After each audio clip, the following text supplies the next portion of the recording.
बात दोहरानी पड़ेगी, बतानी पड़ेगी और खास तौर से अपने लोगों को रिएश्योर करना पड़ेगा, दुश्मन को भी साथ में दहलाना पड़ेगा। इसलिए ये बातें महत्वपूर्ण हैं। अगली खबर देखिए, पाकिस्तान पर ब्रह्मोस अटैक से डर गए थे ट्रंप। पाकिस्तान पर जैसे ही ब्रह्मोस चलाया भारत ने, ट्रंप थरथरा गए। अमेरिकी अखबार का ऑपरेशन सिंदूर पर सनसनीखेज खुलासा, ब्रह्मोस को एटमी वेपन से लैस करने का भी डर। ब्रह्मोस को क्या न्यूक्लियर वॉरहेड के साथ लैस कर दिया होगा भारत ने? ये डर अमेरिका को सता रहा था। युद्ध बढ़ा तो भारत की तरफ से एटमी अटैक का डर था और इसीलिए ट्रंप ने कई बार ये बात कहा था कि ये युद्ध बहुत खतरनाक मोड़ पर पहुंच रहा था और मुझे लगा कि इंटरवीन करना पड़ेगा। अब इंटरवीन उनका किसने माना? जाहिर है पाकिस्तान चाह रहा था, गिड़गिड़ा रहा था। उसने अमेरिका के भी पैर पकड़े होंगे कि भारत की जो लीडरशिप है उससे बात करा दीजिए। वो कई देशों के पैर पकड़ रहा था। भारत के डीजीएमओ के पास फोन आया था पाकिस्तान के डीजीएमओ का और उसने कहा कि we want to stop it now. अब बहरहाल जो स्थिति है वो ये है कि भारत का ब्रह्मोस, और आप जानते हैं ब्रह्मोस को लेकर और किस तरीके से इंप्रोवाइज करना है, इसको और कैसे धारदार बनाना है, भारत लगातार इस संबंध में कोशिश कर रहा है।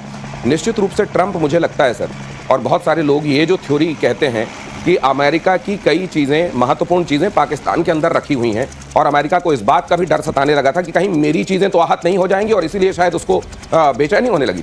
एब्सोल्युटली। देखिए धीरज जी, वो चीज़ें तो हैं जो F-16 ये सब की बातें होती हैं। मेरा ऐसा मानना है कि 98 में जब हम न्यूक्लियर हुए और पाकिस्तान का न्यूक्लियर का होना, जो कि आप किराना हिल ये सब की बात सुनते हैं, चाहे उनके एयर बेसिस में, वहाँ बहुत सारी चीज़ें हैं जो कि अमेरिका की एसेट्स हैं, एसेट्स।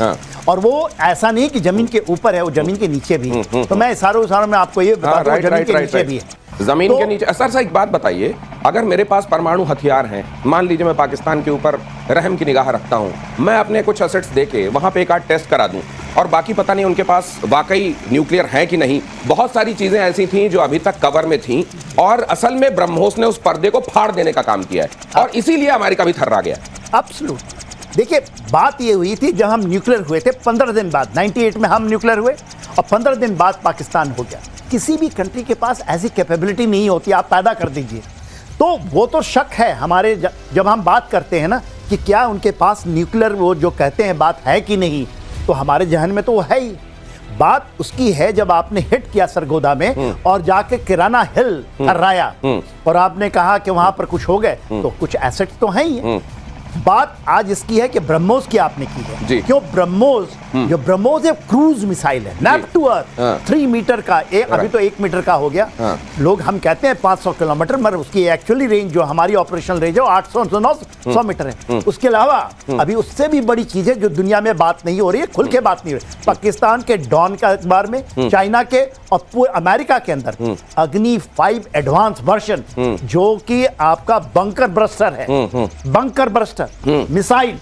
कोई B-2 बॉम्बर नहीं ले जाना पड़ेगा, आपको कोई बॉम्बर नहीं ले जाना पड़ेगा, आपका कोई फाइटर जेट वहां नहीं जाएगा, बॉम्बर नहीं जाएगा। आप यहीं से बटन दबाएंगे और उस तरफ जाकर वो जो बंकर जहां जमीन के नीचे कई फुट की गहराई में कुछ छिपाया गया है, जिसकी तरफ इशारा किया जा रहा था कि अमेरिका का एसेट गहराई में भी हो सकता है, उस एसेट के पसीने इसलिए भी छूट रहे हैं। सर लेकिन ये जो आपने ये जो चेंजेस नोट किए हैं, आप तो कब से देख रहे हैं, आपका तजुर्बा इस जगह तक, इस फील्ड में है, ये आपने पिछले 5-6 साल क्या आप डिफाइनिंग मानेंगे भारत के हिसाब से रक्षा क्षेत्र में? Total defining. देखिए 2016 में लाल किले के समय मैं कहीं कवर कर रहा था और मैं बैठा था वहां। जब मैंने वहां CDS की बात सुनी, प्रधानमंत्री ने एक चीज बोला था कि CDS, क्योंकि CDS की प्रकल्पना, इंटीग्रेशन कमांड की कल्पना, ये कारगिल वॉर के बाद हो गया था। राइट। और जो आपकी कमिटीज बनी थी उसका एक मैं भी सदस्य रहा था। हम इसके पक्षधर थे।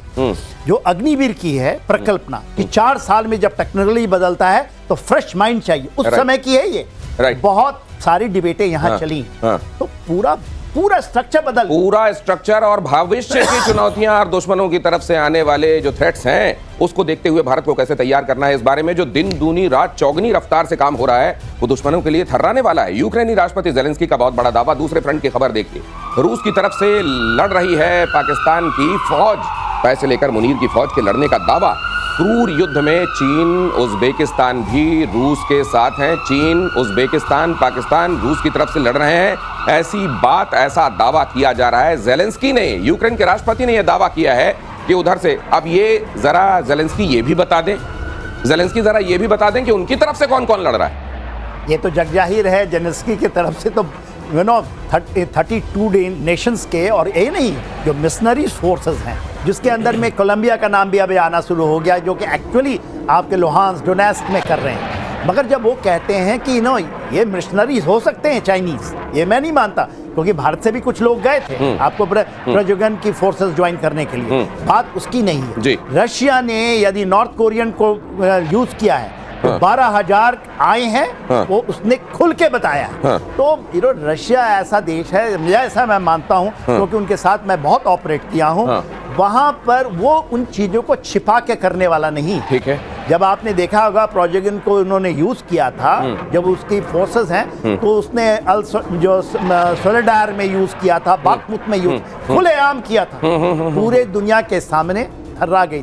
तो ये जेलेंस्की सर, लेकिन का मेरे जो को ये एक चीज समझ में, ये जरा बताइए, पाकिस्तान को लेकर रशिया किस तरीके से देखता है? क्या वाकई वो उसका जो चरित्र रहा है, रशिया क्या इस समय वाकई उन लोगों को अपनी तरफ से लड़ने के लिए जमीन पर बुला सकता है?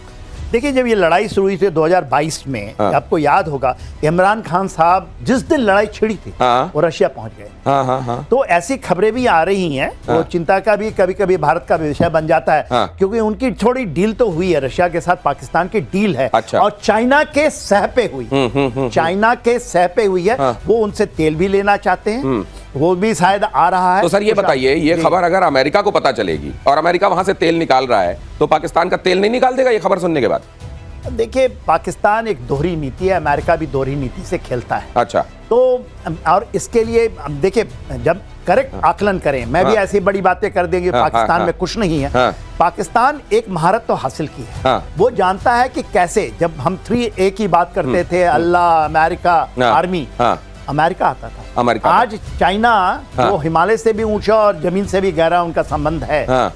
How you are managing the top people, आप वहां के हुक्मरानों से सीखिए, क्योंकि they are ready to give everything. Sir, मुझे भारत के एक बड़े शायर का शेर याद आ रहा है कि उसी का दौर है जो इस जमाने में इधर का लगता रहे और उधर का हो जाए। ये वाला ये जो गुर है, ये वाकई पाकिस्तान का, इसमें कोई सानी नहीं है, और जिसका कोई अपना कंडक्ट नहीं है, जिसकी अपनी कोई रीढ़ नहीं है, जो लिजा है और जिसमें कहीं पर कोई स्टैंड नहीं है, जिसका वो जाहिर है इधर भी खेल सकता है, उधर भी खेल सकता है। इसके नुकसान भी होते हैं जो वो झेलता है, लेकिन इसका रोना वो दुनिया के सामने रोता नहीं है। चाइना के साथ भी निभाते रहना, चाइना के कहने पर रशिया की तरफ से लड़ने के लिए पहुंच जाना, इधर अमेरिका को कहना आओ तेल ले लो, तुम बताओ ईरान पर मिसाइल मारनी है, आओ मेरे एयर स्पेस का इस्तेमाल कर लो। हिमाचल पी के श्रीवास्तव यहाँ पहुंच रहे हैं। सर, बहुत स्वागत है, जल्दी से आइए। ये तो नहीं कहूंगा, बहुत देर कर दी, मेहरबान आते। लेकिन सर, ये पाकिस्तान ऐसा कैसे खेल ले रहा है? अमेरिका के शह पर ज़ेलेंस्की लड़ रहे हैं, लेकिन उधर रशिया के साथ जाकर कह रहे हैं कि इसके सोल्जर्स जा रहे हैं और लड़ाई लड़ रहे हैं। अब बताओ दिनेश, इतने सालों से और इतने महीनों से, और आपके शो पे कितनी बार हम लोगों ने कहा, ये जो लाहौरी चूरन है ना, जिसको आप खिला दीजिए वो मस्त हो जाता है। उधर भी खिलाए, इधर, लेकिन एक बात बता दें आपको, ज्यादा चलने वाला नहीं है। अच्छा। ये जो इसने दो बैलेंसिंग कर रहा है ना, ट्रपीज जिसको, दो नावों की सवारी, गिरेगा जरूर, लेकिन खास बात ये है, गिरने से पहले ये औरों को भी गिरा के जाएगा। अच्छा, ओके। ट्रम्प भी जाएंगे, और ट्रम्प की आजकल देखिए रेटिंग कितनी कम हो गई है। अमेरिका में सारे लोग त्रस्त हो गए। सर, लेकिन पाकिस्तान जैसी पनौती को रशिया अपने यहाँ आने क्यों दे रहा है सर? उधर रशिया लेके जा रहा है। भाई वहां से अगर उसके सैनिक कुछ भी गए होंगे तो पनौती है ना सर। देखिए, ऐसा है, अगर मरने के लिए लोग तैयार हैं तो फ्रंट लाइन वो अपने क्यों रखे हैं? फ्रंट लाइन पे अपने सैनिकों को क्यों लगाया जाए? अगर मरने के लिए लोग तैयार हैं, अगर मुनीर उनकी जान की एवज में कुछ पैसे खा के उनको भेज सकता है तो ठीक है, मरने के लिए उनको ज़ेलेंस्की की बंदूकों के और मिसाइलों के सामने उनका सीना कर दिया जाए। यूक्रेन के ठिकानों पर रूस का जबरदस्त